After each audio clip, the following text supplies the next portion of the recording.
بسم الله الرحمن الرحيم. والسماء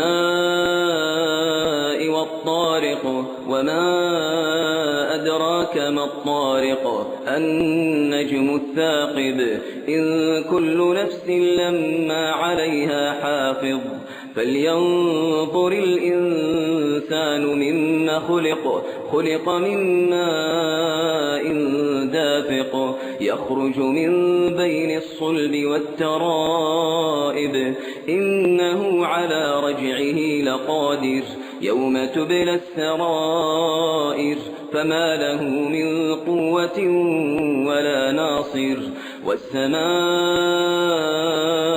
ذات الرجع والأرض ذات الصدع إنه لقول فصل وما هو بالهزل إنهم يكيدون كيدا وأكيد كيدا فمهل الكافرين أمهلهم رويدا.